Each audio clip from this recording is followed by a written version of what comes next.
And away we go. So, good morning, good afternoon, good evening, everyone, wherever you happen to be in the world today. Welcome, one and all, to Coffee Talk. It is time once again for Coffee Talk Live, where we will be having some discussion about what is going on in the world today, taking a look at some clips from the news, and having some dialogue with the individuals who are able to join us for the live portion. And of course, if you are listening somewhere else and you wanted to join the live portion, you can find us on YouTube, and that is at Coffee Talk Live and at Prepper University, Coffee Talk and Prepper University, respectively. And you can also find me on X, formerly known as Twitter, and that would be at Coffee Talk Chat, as well as fistfulofradio.com, podcasting out of Atlanta, Monday through Friday at 4 p.m. Eastern Standard Time, or Monday through Thursday at 4 p.m. Eastern Standard Time, and Friday at noon. Being joined by felines here today. For those of you who can see, that is actually Miss Kitty sleeping in the chair behind me. And I've got, actually, the room's full of cats. They're all over the place. I'm surrounded, ladies and gentlemen. There are 4 cats in the room, including Uncle. Uncle's in here. Miss Granny Smith is in here. And Little Girl is in here. I'll go ahead and say hello to some of the people that have chimed in the live portion here. And of course, I do read through as many of the comments as I can for the benefit of those of you who may be listening and not able to see. I see Dilo is here, and he says, thumbs up. Yes, please do, folks, if you don't mind. Provide a thumbs up if you are watching on the YouTube channels. Always appreciated. I see Helter is here, as well as Brian, Dragon, Fluke Man, and Ragnar have chosen to say hello so far. In a moment, we'll jump into the media. We'll jump into the news and take a look at what's going on in this crazy world. And War Queen is here, says that they put a like. Much appreciated. Much appreciated.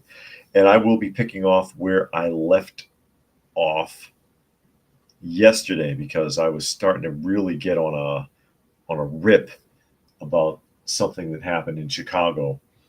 And it does tie in with another story, because these things are all connected. They're all political and they're all connected. It has nothing to do. It's a teachers union thing, but it has nothing to do with helping kids. I promise you. See, Brian says he wishes his furry friend was with him. Talking about a feline. Ghost Wolf is here. War Queen says their little baby boys' kittens are getting fixed today. Owie, owie. And for those of you who can see, I'll just show you real quick. You saw that's Miss Kitty in the chair, and then here's Granny Smith sleeping on the desk, and then over there is Uncle sleeping on the floor. Uncle is huge. Uncle is over 20 pounds. And then back here on the printer, you can't really see, is Little Girl keeping me company by sleeping. And I see Gary Edwards is here today. Glad you could make it. And I'll go ahead and get this going here. This is the article I'd opened yesterday, and like I said, it got me on a rip because I have a big pet peeve when it comes to public schools and funding, and how inefficient and dishonest they are, and how their solution to everything is to ask for more money. And what they're demanding here doesn't even make any damn sense. So back to the Tampa Free Press. The article from yesterday, teachers union boss says conservatives don't want black kids to know how to read. They don't want them to know how to read. Here she is, beating her drum about how apparently Republicans or conservatives in general, because not all conservatives are necessarily Republicans, are keeping black children from being able to read. And wait till you find out why. So the president of the Chicago Teachers Union claimed during a radio interview that aired Sunday that conservatives don't want black children to learn how to read. Stacey Davis Gates made an appearance on WBBM to defend the union's contract demands. Contract demands, translation, money, tax money. Gates claimed that conservatives who expressed criticism of their demands don't even want black children to be able to read. I see. Quote, and this quote is a little wonky because I don't know if she half maybe she's not good at public speaking or whatever, or felt on the spot on the radio, but I think it was a little weird if I remember correctly. It says, remember, these same conservatives are the conservatives who probably would have been championing black codes, during Reconstruction or thereafter, she said. So forgive me again if conservatives pushing back on educating immigrant children, black children, children who live in poverty, doesn't make my anxiety go up. That's what they're supposed to say. That's literally a part of the oath that they take to be right wing. I'm pretty sure that there's no oath to being a Republican. Is there an oath? I never heard of an oath. And so they stand there and they swear, and it says, I swear that I do not want black children to learn how to read. I'm pretty sure nobody's doing that. I'm pretty sure that's way out there in left field. Now, what are these demands? What are these demands that are supposed to be somehow helping black children to read? Because they have these demands that they want. Oh, you don't want black kids to read. That's why you won't cooperate. What are these demands? You won't believe it.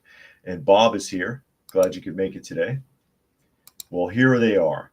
The union's demands include a number of climate-related provisions, including electric school buses, expanded use of heat pumps and solar panels, and the creation of a climate champion position to organize relevant initiatives and activities. The list costs upwards of $13.9 billion, according to an estimate by the Illinois Policy Institute. So basically, they said we want electric school buses, heat pumps in the schools, I guess, solar panels, and they want to create climate champion positions, basically more bureaucrats. They want to create bureaucratic jobs to oversee this, to the foot of about $14 billion in tax money that Illinois doesn't have. Illinois is practically bankrupt. They're hanging by a thread. They are really, literally, practically bankrupt. They were when I lived there years ago, hanging by a thread, okay? And the lawmakers are sitting there going, well, shit, we can't afford this. And so she makes it about the children. Oh, you trying to keep black kids from reading. You tell me how riding in an electric bus instead of a diesel bus is going to help anyone learn to read. Can someone explain that to me? Or how a heat pump instead of traditional heating in a school is going to help a child learn how to read. Someone tell me this. And there's other issues with this as well, because, for example, and we've read a lot of articles on this, the electric school buses, they don't freaking work. They're mothballed all across the country, especially in cold climates. Illinois, remember last year, thousands of electric vehicles were stranded all over the state of Illinois during the freeze because they could not be charged. It was too cold for the batteries to work. They shut down, and they were stranded for more than a week, some of them, all over the place. And especially at charging stations were just littered with vehicles that could not be moved. Okay? In a cold climate like that, electric school buses are worthless. It's not going to work. Heat pumps. We already know these don't work. Anyone here from the UK today been forced to get a heat pump by the British government? How's that working out for you? The things are like 5 times as expensive as a traditional. I don't know if it's 5 times, but I know they're real expensive by the US comparison. I think they're like $14,000. It's insane. It's insane. And I see Urban is here. Urban Angst has joined us. And Versatech says, letting you know I watch all your videos, can only comment on a live as YouTube has banned me from leaving comments on any channel because I keep calling for the arrest of government. Oh, wow. Got yourself in trouble. You see how they police people, folks? That's censorship right there. And Puck is here. He says cats. Yes, there's a lot of cats in here. But heat pumps are useless. The only way they could possibly work is in a climate that doesn't get too cold, and if the house is like really perfectly insulated. perfectly insulated. I've read articles about heat pumps before. They hate them over there. They hate them in Europe, and they're trying to force them here. They want climate champion positions. Basically, they want to create bureaucrat positions to ensure that this continues. And solar panels. Well, you want to put solar panels up on the schools to help to supplement some of the electric cost. I don't have too much of a problem with that one, but the rest of it is a load of crap. Gary says they want to waste taxpayer money on climate change virtue signaling. It runs deeper than that, and I'm going to get into it in a minute. And furthermore, talking about people not being able to read, because it's not just a problem in Black culture, it's a problem in American culture, period, with young people who cannot read, don't want to read, don't know how to read. When I worked at juvenile justice, none of them liked reading. They also, oh, I hate reading. I hate reading. And what it really amounted to was they didn't like reading because they didn't know how to do it right. They weren't good at it, none of them, even though they were getting A's in English and literature in high school. They couldn't really read, and they couldn't really comprehend. They hate reading because they can't do it. And that's the failure of not just the schools. Okay, that's the failure. That failure starts right at home. It starts first with the parents, not working with the kids, not teaching the kids, because anything else should be secondary to learning from your own parents. Most parents have and are failing at this. Secondly, it falls on the individual, on that student. You can't teach somebody anything that doesn't want to learn. Okay. In my case, I liked reading, and I was encouraged by a library that was very close to where I grew up, and I used to go there all the time. I go there a few times a week. I enjoyed it, and I continued to learn how to read and got very good at it. As a result of that, I didn't learn anything in school, and I figured that out by the time I was in junior high and started playing hooky all the time. That's what I learned to do in 6th grade, was ditch class or ditch school, because I realized even then, wow, I'm really not learning anything here. I'm not learning anything in my entire school experience. It's a waste of time. And this was in the 80s. Puck says he thought that Ebonics solved the reading issue. Yeah, that must be it. And that it's never about solving problems, it's about funding solutions. Exactly. Fluke Man says he got an idea. Tell the kids to stop being disruptive. Don't make threats. Don't fight. Make racial slurs. She should go to schools all over the U.S. and see how they behave like animals. Oh, she knows how they act. And I see Tom E. is here. She knows how they are and how they act. She doesn't care about any of that. She doesn't care about teaching your children. She doesn't care about their education. I don't care if she is the leader of their union. And all people reminding us that most blacks from Caribbean and African migrant households arrive to the U.S. with a negative attitude. But all that aside, she knows exactly what she's doing. And this has nothing to do with educating children or helping children. It has to do with the fact that she's in a union. And the key to this is not even in all of the demands, but one in particular. Okay? Climate-related provisions. I'm going to read the list again.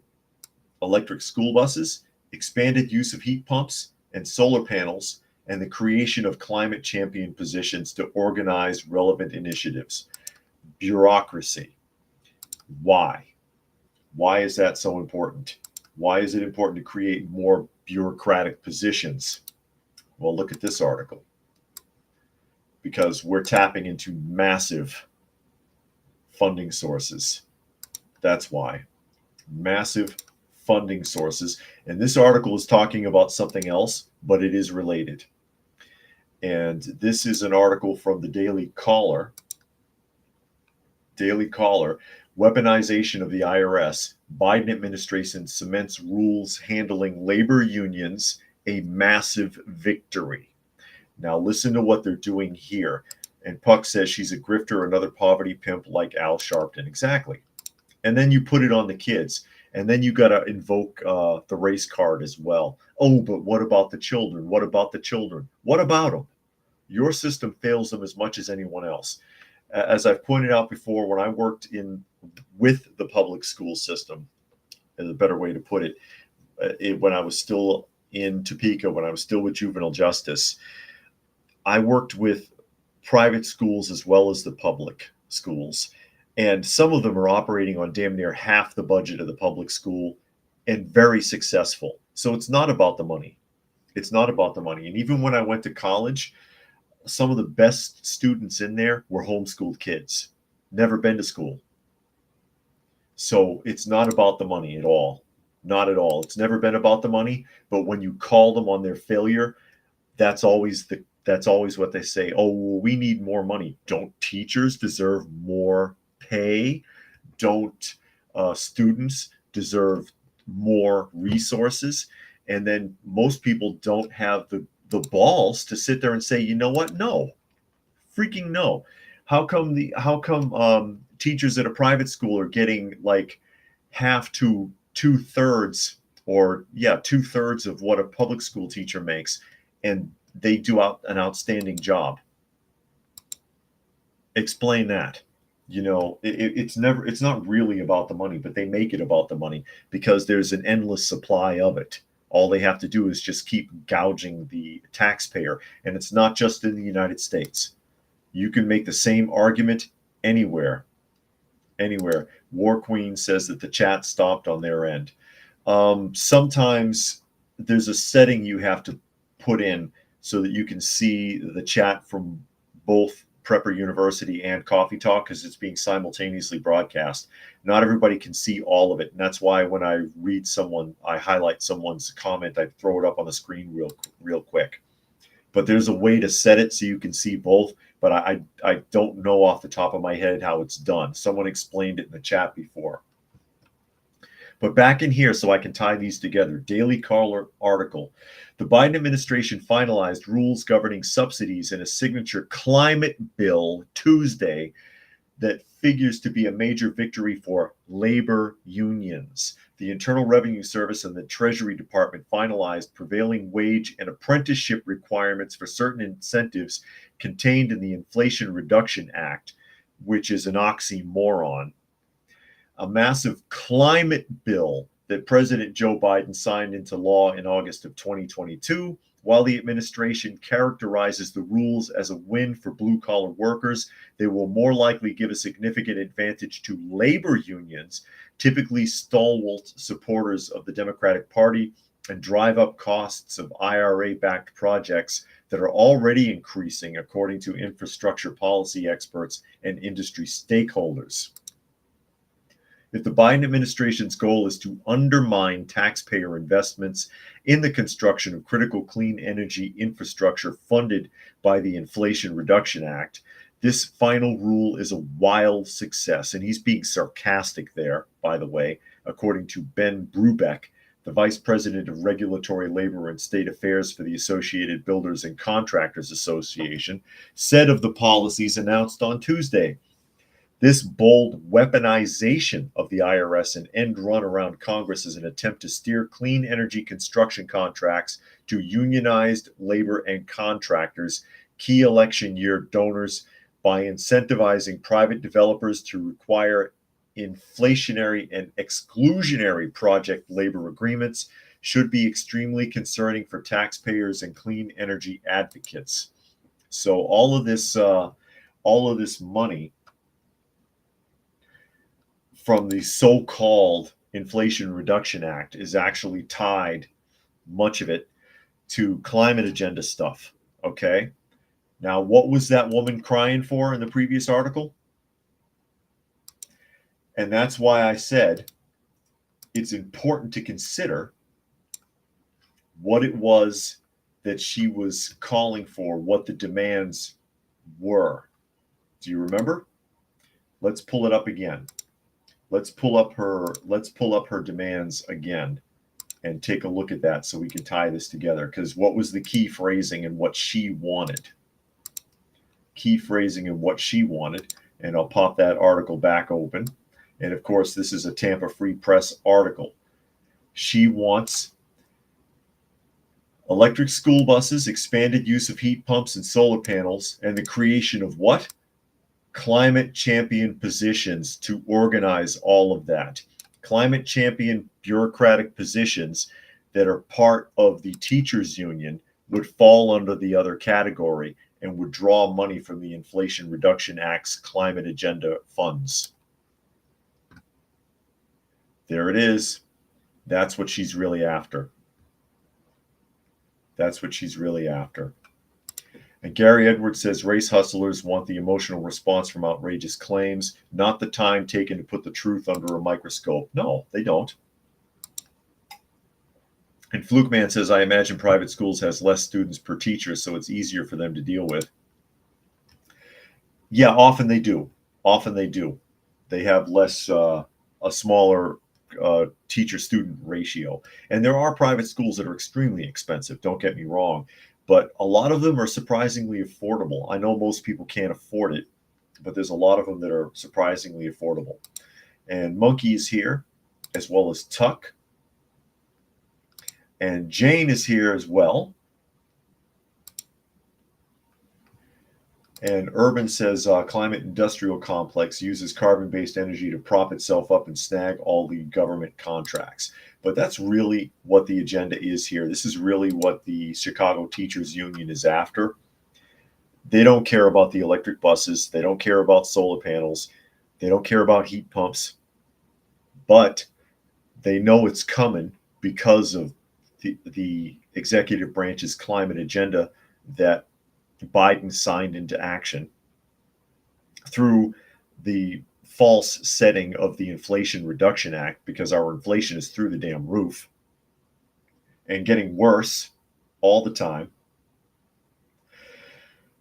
But as long as that money is being spent, if they have bureaucrats in place to oversee those other operations, they'll get a piece of it. And that's really what they're after. That's really what they're after. And Jane says, I think she needs to stop. Why use electric school buses? Give these jobs back to human drivers. Well, I don't think that they're going to be driverless, but they are going to be battery powered. I don't think they're going to be driverless school buses. Somebody's got to be on board to monitor those kids, because they'll destroy the bus. The kids wreck those buses. They're horrible. Especially the older they are, the worse it gets. Speaking from experience, having worked for both Durham and Laidlaw school services in the past. But the electric buses do not work well, and they really fail in cold climates again. And Chicago, Illinois in general gets very cold. Very cold. And Gary Edwards wants to be paid to protest. Indeed. New York Patriot has made it here. Glad you could join us today. But that's what they're really after. That's what they're really after. More money for the officials within the labor union. They don't, again, I don't believe they really care about these kids at all. You can't tell them that. War Crean says the media says inflation is improving. What a joke. Yeah, well, I mean, if the inflation may be improving, but as long as we have to pay an interest on the national debt, that is the second biggest thing that we pay, then it's not improving.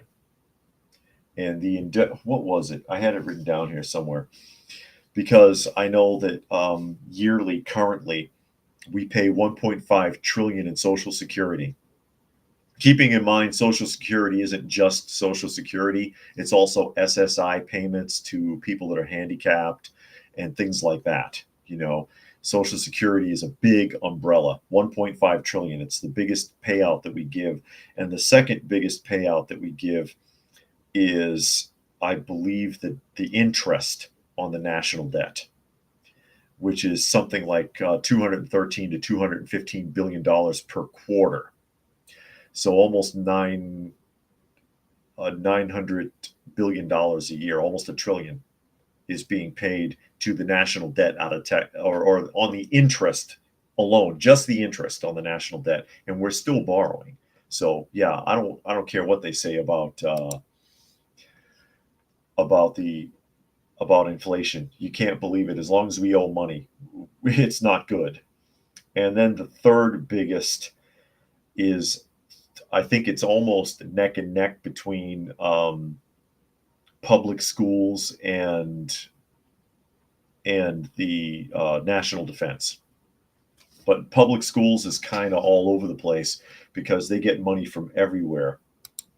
They're getting money from everywhere. They get not just federal tax dollars, but state tax dollars. They get money from from property taxes. They get money from the lottery. They get money from donations. Some states there's a stipend that comes out of sales tax.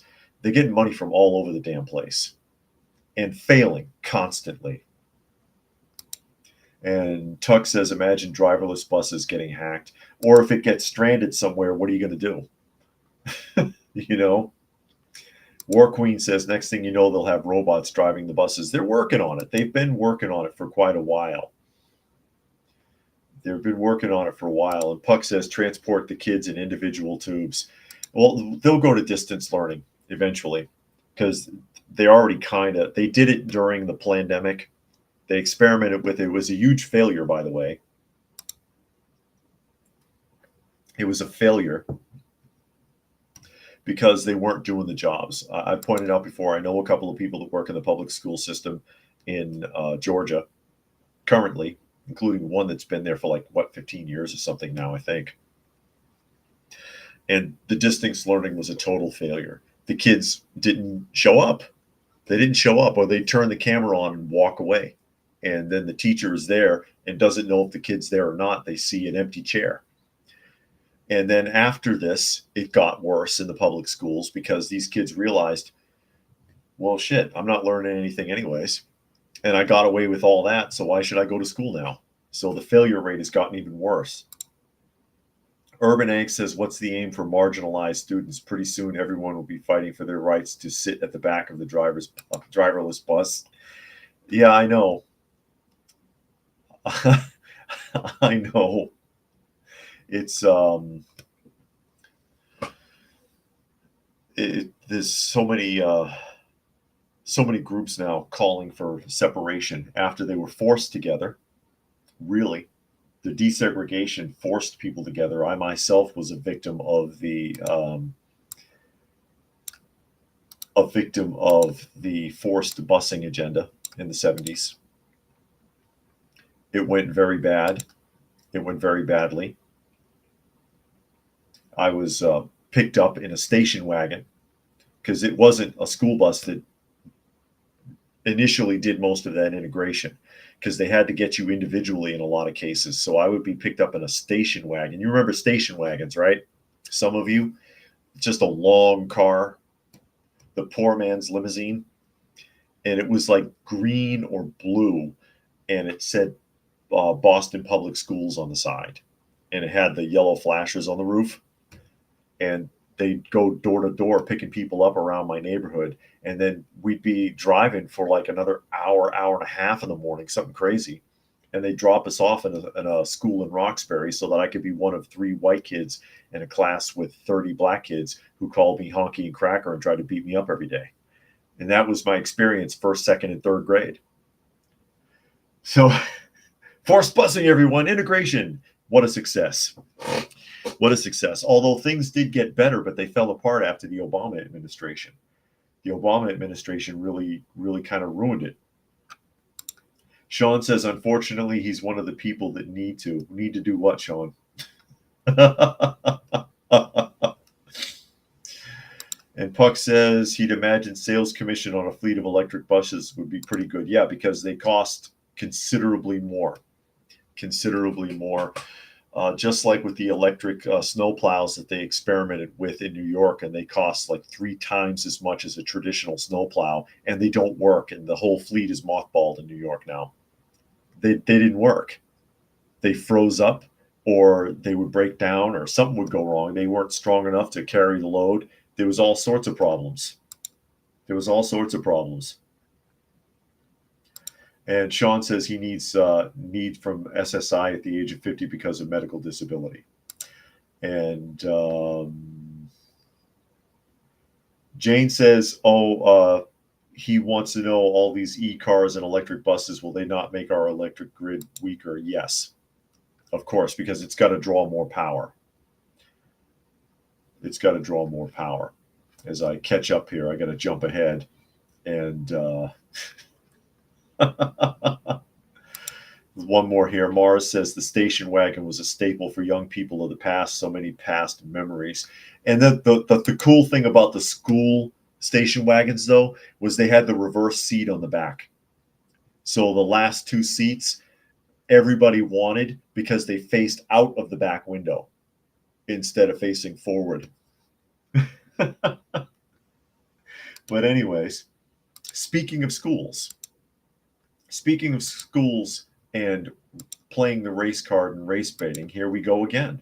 Here we go again with colleges and universities. And this is an article from The Guardian. U.S. universities are reinstating their SAT scores, but experts say it will exacerbate racial inequality. When SAT and ACT testing sites closed at the start of the pandemic in 2020, about 2,000 higher education institutions in the U.S. had no choice but to offer prospective students test optional or test free admission. It was a sweeping decision that by many accounts increased the applicant pool and enrollment of underrepresented communities. That's a lie. That's a lie. You're not going to tell me more black people went to school because they didn't have to take an SAT. If you can't pass the SAT or the ACT, you got no business being there in the first place. But as the public health crisis waned in recent years, some Ivy League and state schools have changed course by reinstating SAT and ACT score requirements in their admissions. In just the past few months, schools such as Brown University, Dartmouth College, the University of Texas at Austin, and University of Tennessee announced reinstatements, citing the tests as strong indicators of potential college success. Brown and Dartmouth, in particular, said high test scores could help under-resourced students stand out to admissions officers and therefore increase school diversity. Critics of the reinstatements, however, say that standardized testing will do just the opposite. Studies have long shown that SATs mostly benefit white, wealthy students who can afford to pay for preparation courses and take the test multiple times. And a number of experts believe that the increase in applications and enrollment from black and brown students may be seen as risky for some institutions. So they're claiming, basically what they're saying is that quote, black and brown students aren't smart enough to take an ACT or SAT test. That's what you're saying. They're not smart enough. Okay? That's what's being suggested here. They're not smart enough, so take the test away or else they won't make it. Then they tell you that white students, and I know this is a lie, and I'll tell you why in a minute, that it mostly benefits white students to take the SATs because they can afford to pay for preparation courses and take the test multiple times. And I know that's a lie because, again, referring back to when I worked at JJA, when I worked for the Juvenile Justice Authority, when I had clients who were doing college readiness, they're in their last year of high school when they came to my facility, there's outreach programs that will do prep for you as a charity. Because I hooked up with a bunch of them so that I could send them to go, if they couldn't get into high school for whatever reason, they could take GEDs for free. They could take SAT testing for free. They could take ACT testing for free. They could do all that stuff for free. And it had nothing to do with the fact that they were in JJA. All they had to do was meet the income requirements. There's programs like this all across the country. Jane says a black cat means you're lucky in Japan. How about a tuxedo cat? How about a tuxedo cat? But these programs are out there. So if you are a so-called poverty person, then you absolutely qualify to get free training for that stuff. I know this from experience. From experience. And Urban says all the prep courses are available at the local library in print, copies, and downloadable files. That's true too. And New York Patriot says they grew up in the New York City foster care system. They gave out educational programs like candy, just not many people took advantage of them. No, because they don't want to do it. They don't want to do it. And All People here says most high schools in the U.S. offer free college prep courses, no matter the income or location. That's true too. But I know that's a lie. I know that's a lie, but they're going to make it sound like, and again, you're basically saying, oh, well, black and brown people, bottom line, what you're really saying is that you don't think they're smart enough to do it. They can pass it. Anybody can pass it if they study hard enough, unless there's something wrong with them. I mean, there are people who just don't have the cognitive ability, no matter what background they come from. Stuff doesn't stick like that, and they need to go do something else because college isn't for them. And that's fine. That's fine. Fluke Man says the article didn't mention Asians. Is it because they're non-white and have a reputation for studying their brains out and defeats the left-wing propaganda? Well, it depends on how many generations removed they are from China. I grew up knowing some pretty dumb Asian kids, but if they had traditionalist parents, learning was enforced, and usually not through the public school system. They would go to, they had their own schools, their own institutions where the kids would be sent to a couple of times a week to do math or reading studies intently. And that was the primary. They didn't rely on the public school, really. The kids had to go to public school, but they didn't rely on it. Helter says everyone complains everything's racist. It's the one thing that distracts us from actually working together. I agree. And Mara says their colleague was talking about this too. He said, tough luck. I bet half the students who make it will be Koreans or Indians. Oh, no. And Dragon says, as long as we keep heading down the diversity equity path, we keep losing. We're already a nation of idiots. I know. Well, you already know what I have to say about it, because I'll tell you in a heartbeat that most people are not that smart. Human beings, as a species, we're lucky to have gotten as far as we have, because we are not that freaking smart at all. We're really not. Myself included. I've made a lot of really bonehead mistakes in my time. People are not that bright, okay? And the reason they're not that smart is because they're lazy, they're easily distracted, they're dishonest, and many of them are downright mean and cruel. Mean and cruel. And they'll lie to cover it up. Oh, War Queen wants to check to see how the boys are doing. Oh, yeah, she's having some animals worked on today. I know that feeling. I got 5 that'll have to be worked on soon. 6, actually. 6 kittens. 5 with the feral mama living on our back porch, and then 1 running around in the house here. I don't know where he is right now because I got Miss Kitty sitting behind me. And Brian thinks I'm smart. I hope so. I hope I know what I'm doing. And Jane says you're right on. And Brian says it's because I learned from my mistakes. Well, that's what you're supposed to do. It's okay. I mean, it's okay to screw up if you learn something from it. But a lot of people won't. They'll keep repeating the mistake. Which according to Einstein is the definition of insanity. Now, this is something that I thought was really interesting. We're going to jump to Louisiana here.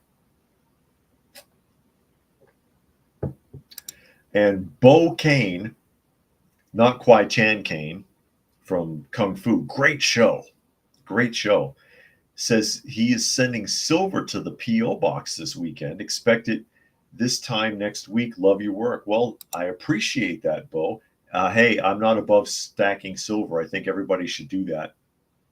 if you can. But very much appreciated, Bo. Uh, Always helpful when anybody sends anything to the P.O. box. I used to get a lot of pet food that way. I don't think anybody sent any cat food for quite a while, but always appreciate it when anybody helps out. It means a lot, especially with as much as we have to do. Taking care. I had one that was adopted out just recently, but we're currently juggling 20 cats, 20 cats because of the one that was brought to our front door a week ago. I still don't have a name for him, poor guy. The one with the burned paws, which he's doing fine. His paws are scabbed, but he doesn't irritate them. He's doing good. He's doing good. But he's asleep somewhere in here. Everybody's asleep. I got 4 of them sleeping in the room right now. But I thought this was particularly interesting, and this is a Reuters article. Louisiana requires display of 10 commandments in all classrooms. I get it, but it's not enough. It's not enough. And I'll tell you what I mean here in a minute after I read the article. It says Louisiana Governor Jeff Landry on Wednesday signed into law a bill that makes the state the only one in the country to require displaying the 10 commandments in every public school classroom. The American Civil Liberties Union immediately announced it would sue to block the law, saying it violates the constitutional separation of church and state and a U.S. Supreme Court ruling. And again, I'll make the argument. The original intention of separation of church and state is to keep the state out of the church's affairs, so they can't tell you what to believe or how to believe it. This is when that was written, it was coming out of an era where there were state religions. You worshiped the way the government told you to, or you had problems. All right. And that's why that's there. But it's been flipped. It's been flipped in recent years, in the last few decades. And people are confused about that. It says Landry signed the bill along with a package of others he said were designed to expand faith in public schools. If you want to respect the rule of law, you've got to start from the original lawgiver, which was Moses, Landry said at the signing ceremony. In the Christian and Jewish faiths, God revealed the 10 Commandments to Hebrew prophet Moses. Other measures would authorize the hiring of chaplains in schools, restrict teachers from mentioning sexual orientation or gender identity. I agree with that. And prevent schools from using a transmogrified student's preferred name or pronouns unless granted permission by the parents. I can agree with that as well.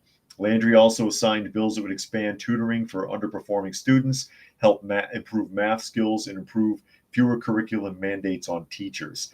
Okay, now I understand what he's trying to do. Flukeman says, do you neuter cats and dogs? Well, yeah, I kind of have to. If they're going to be hanging around in the back, I've got to, because otherwise I'll have 500 of them back there. And especially if we're going to adopt them out, when we work with Halo House, they're not going to be adoptable unless they've been fixed. So I'm kind of between a rock and a hard place with that, because I don't like having to do it, but it's like a necessary evil. And Jane says, will that affect freedom of religion bill with 10 laws from the Jewish God? It's first of all, that's very Christian of him. But the 10 commandments were not presented by Moses. And as a matter of fact, they're not even commandments. And that's a lot to unpack there. So I'm all for this if someone is going to explain to these kids what it is. And most Christians can't do it.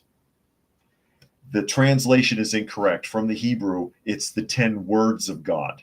The 10 commandments, as they are known, are actually a preamble. So the best way I can explain this is if I were to say, let's say that God was giving a lecture, Yehovah, otherwise known as Jehovah or Jehovah, which is incorrect because there's no J in Hebrew. Okay? So God is giving a seminar.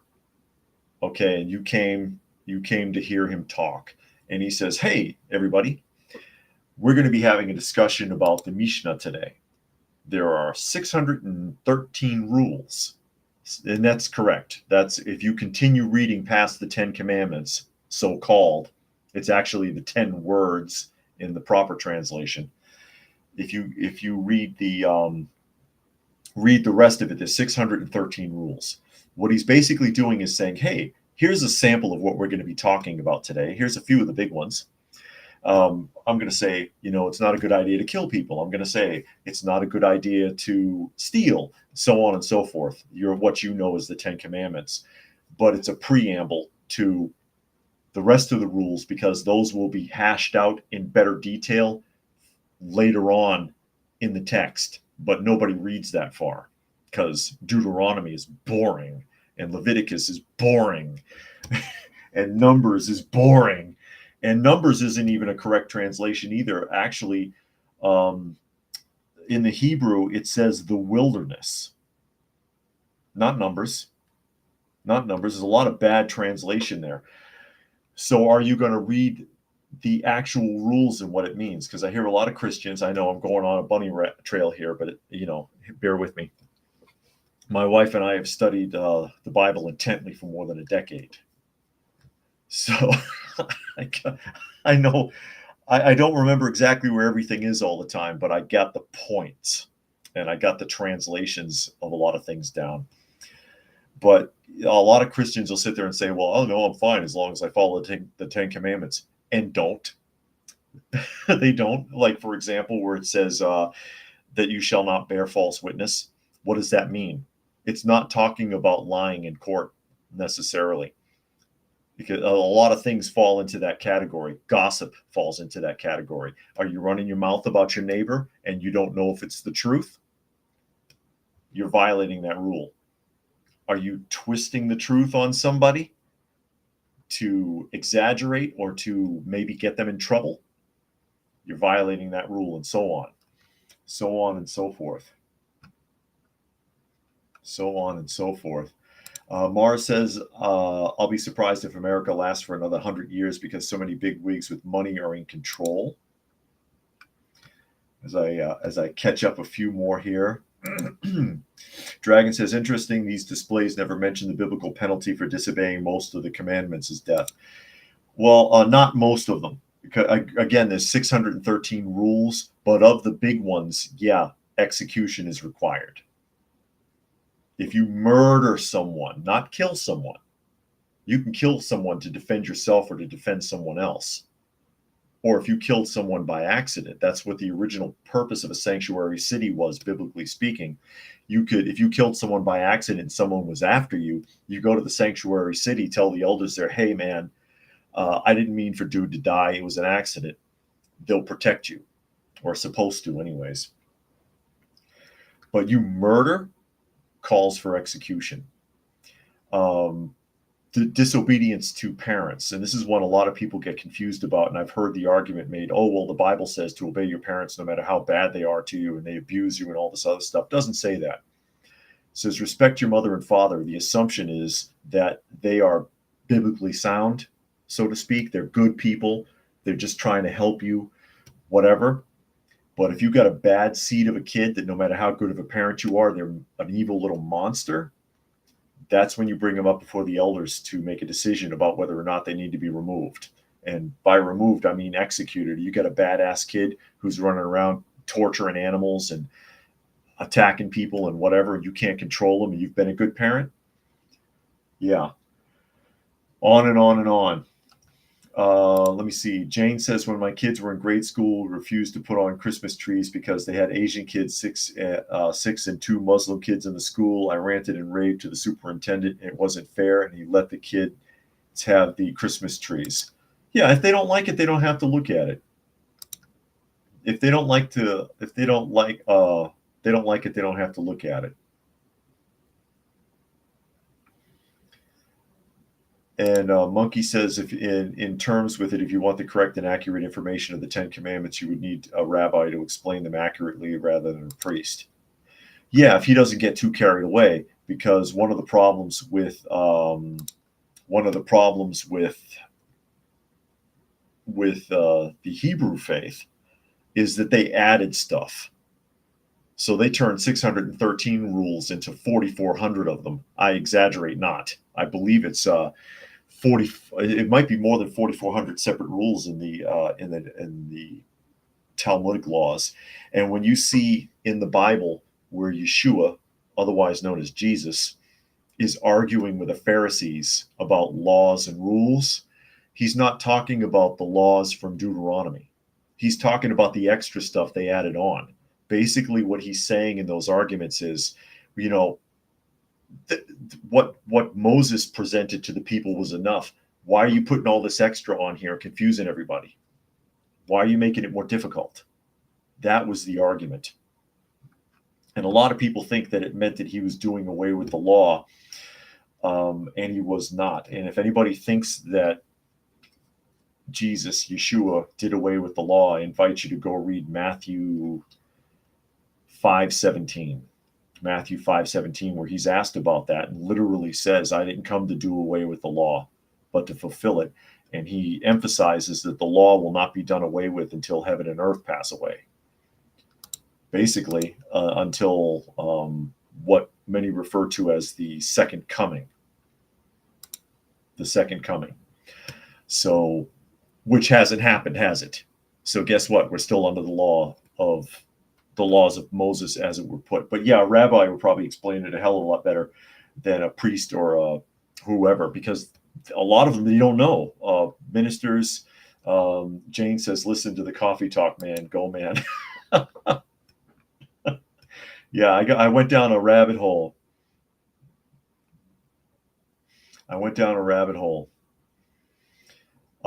Helter says this is an unnecessary and expensive distraction. The quality of education is horrible and should be the governor's focus rather than grandstanding. Yeah, I agree. I agree with that. And Gary Edwards says, when you live with the Almighty in your midst, the rules are strict. Yeah, but they're not hard. And my wife and I do them. My wife and I follow those rules. We're Torah observers. We're not Hebrew. We're not Jewish, as it's called, or Yehuda, because it's not Judah, it's Yehuda. There is no J again in the language, but we've been studying it intently for years in the correct translations. This is not a Bible. This is the complete Jewish Bible with all the correct translations. I recommend it.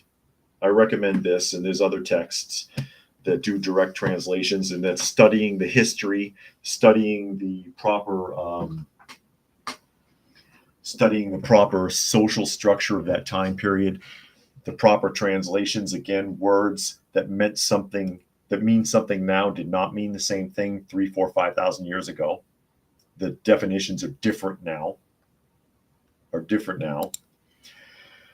And when these people, these pastors, ministers, bishops, whatever, they go to seminary, they're not learning anything. My wife is a graduate from a seminary university, a big seminary university. She went to Beulah Heights. And they learn, it's a business school for churches. You learn how to run a church, but you don't really learn anything out of the Bible. And if you have any questions about the Bible, the answer is, well, we'll talk about it after class, and that conversation never happens. And she was so upset about that and wanted to study outside of it, which we have done. Actually, I recommend Tom Bradford. You can find him on YouTube. Tom Bradford from what is the name of that ministry? From torahclass.org, I think. But if you look up Tom Bradford or torahclass.org on, I think it's torahclass.org. I'll try to verify that later. He does great discussions on it. He does great discussions on it. He will take each chapter. He'll spend a whole year on one chapter in like 45 and 1 hour long intervals, breaking the entire thing down section by section. So he'll have like 40 hour-long videos on Genesis, for example. He spends so much time on it, it's insane, but he's very, very good. Tuck says, a kid like that in my sister's neighborhood sends his pit bull on me and later caused a fatal crash. Oh, I guess you're having a side conversation there. And what All People says, so the Ten Commandments are like the preamble to the Constitution, basically like cliff notes to the 613 mitzvot. Yeah, Mishnah's mitzvot. Yeah, it's a setup. Basically, they're not the actual commandments, although you should try to follow those rules. They're not the actual commandments. And Damien says the problem is the Bible's so open to interpretation, it has 100 translations, and even when translated, we got to try and decipher what it pertains to. Exactly what counts as a good parent, as an example. Yeah, and that's why you got to go back to the history. You got to see what the history was in that time period. You have to see what the words and the language meant, because I've used it as an example before, like love and hate in the Bible. Love means to be, to make it as simple as possible. Love, biblically speaking, means to be dedicated to something. Back thousands of years ago, it didn't have an emotional connotation, or hate did not have an emotional connotation. Hate meant to reject something. It meant to reject, not like, "Oh, I'll kill you, I hate you." That's not what it means. So I don't eat pork. I hate pork. I hate pork because I reject it from the biblical standpoint. And it changes things when you think of it in those terms. Take the phrasing, for God so loved the world, he gave his only begotten son. Swap that word out with dedication now. God was so dedicated to the world. He was dedicated to his project that he gave his only begotten son as a sacrifice, so on and so forth. It changes the whole way that you look at the perspective. The whole way that you look at the perspective. As I try to catch up here, there's a lot of side conversation. I'm trying not to run over anybody's conversation. Monkey says it's like researching on Eastern philosophies. You have to drop Western philosophy and ideas. That's right, in order to better be in a position of how it makes sense in their point of view. Yeah, because Eastern philosophies are analogical thought, and Westerners have rational logical thought. We don't look at things the same way at all. This is why people don't understand what goes on in the Middle East or what China does or whatever. They have an entirely different type of thought process. They've been brought up. Brian says, what exactly does the Bible say about reincarnation? Does it completely disapprove the idea of it? Where people get the concept of reincarnation from the Bible is that in Revelation, after the fall of mankind, and Yeshua is supposed to come and reign for 1,000 years, and then heaven is recreated on earth. The Bible does not say we're going to heaven. It says a copy of heaven will be reproduced here. It doesn't say we're going to heaven. So the idea is that anyone who died that is worthy will come back there at that time. And I guess that's reincarnation, but you would know who you are. It's not like you wake up and you're a cockroach or a dolphin or something. But that's that whole concept of that type of reincarnation is more of an Eastern religion thing you'd see in Buddhism, for example. Monkey says, like how Middle East settles their issues with violence rather than Western diplomacy. That's why Western diplomacy doesn't work. They think that they're going to talk their way through it. They think that we'll get them to sign this contract, and we'll have peace in the Middle East. It will never happen because they will violate that contract every time. They will violate that contract, and especially when you're talking about people in the Muslim faith, because to screw over an enemy in a contract is considered honorable. Remember, a part of the analogical rational thought process is that people, they're a shame honor society that's rooted in that tribalism. I talked about it plenty of times. Shame and honor is everything, and not like I feel ashamed or I want to have honor. It's more like, you embarrassed me, I'm going to get you. You shamed me by embarrassing me, and the only way I can fix that and not be spiritually tainted is to get even. But then when I get even with that person, they're like, you shamed me. The only way I can fix it and be clean spiritually is to get you back. And that's how you end up like thousands of years later, they're over there still fighting over the same damn things.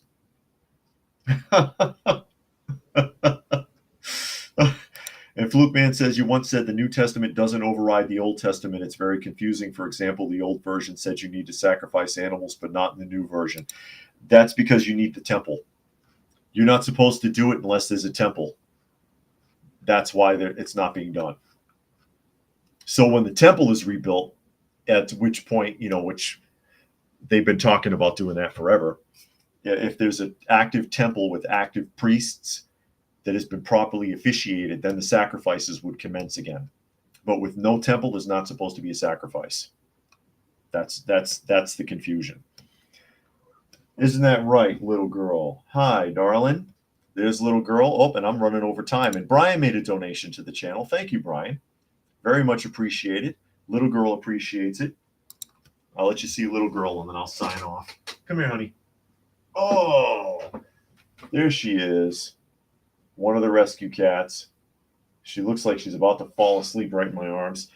But again, you are listening to and or watching Coffee Talk. And you can find the live portion on YouTube Monday through Friday at 2 p.m. Eastern Standard Time at Coffee Talk Live and at Prepper University. You can also find me on X, formerly known as Twitter, at Coffee Talk Chat, and fistfulofradio.com, podcasting out of Atlanta. So I will go ahead and sign off. Special thanks to Brian, who made a donation to the channel today. Goes a long way towards helping all of our rescue pets. Well, they're not really pets. They're my friends. I don't think of them in terms of pets. And thanks to everyone else who was able to join us here today. Hope you got something out of the conversation. And we will see you again tomorrow.